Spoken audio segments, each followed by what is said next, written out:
Hello everyone, and welcome back to the second episode of my painting Fortress Inquisitorius series. Remember this painting? Neither do I!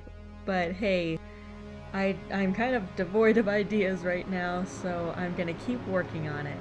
So I started out using a very thick blend of alizarin crimson and cadmium red.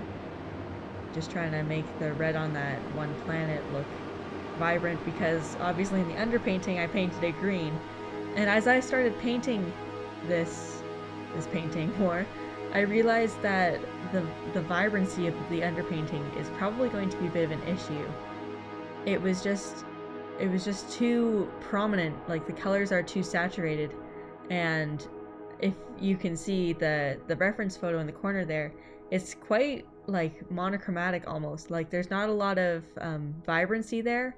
It's quite dull and like gray.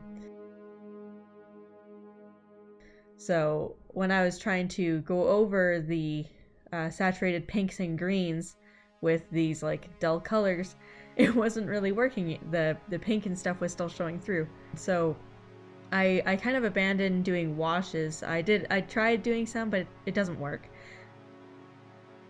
So I ended up just actually putting paint like straight out of the tube right onto the canvas, which is kind of crazy for me. Like I always mix my colors on a piece of palette paper that I have next to my canvas. I never really use paint straight out of the tube. The only time I've ever done that was with my other planets, and I just used black straight out of the tube because I was not mixing black for all of those. And you can probably see I did do that in the top left corner there.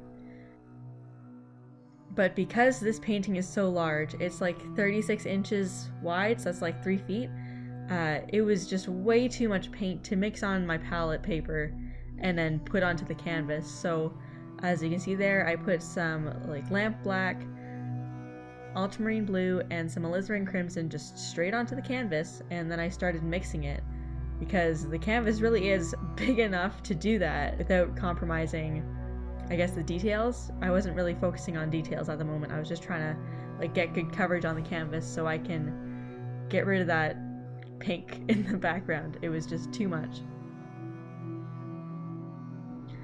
But yeah, since the paint, I was working quite quickly and the paint was still wet, so I could just go right through using different colors, putting it straight onto my brush or the canvas and mixing it.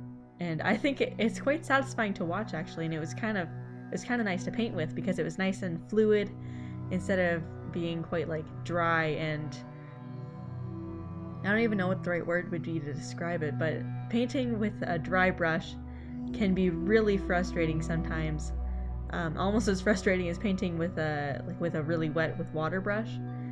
Though because I wasn't using any water with this, it was just really nice and smooth to work with.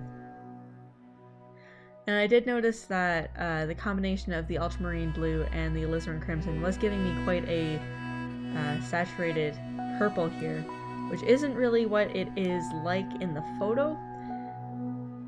But I decided I was kind of too far in to change it, and next episode, if there is one, I will probably end up going back over some of this with, again, just trying to make it less saturated. That's kind of the biggest problem with this painting right now, is that it is too vibrant, which is exactly the opposite of the problem I was having with my blue flowers painting earlier. So yeah, I guess that's kind of a nice problem to have, because making things less vibrant is a lot easier than making them more vibrant. A good way to do that for me would probably be to go over this purple maybe with a wash of yellow, because yellow is the opposite of purple and that'll make kind of a gray color.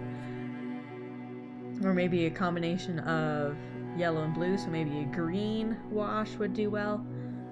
Just trying to make that a little less prominent in the purple department. But yeah, sorry for the lighting as well. Since the paint was so wet, it was actually like the glare makes it really hard to see what I'm doing. So here was the underpainting that we did like so long ago, and here's what I did today. So I hope you enjoyed this episode. It was kind of quite fun to come back to this painting after so long and see what my thought process was. So, see you next time. Bye!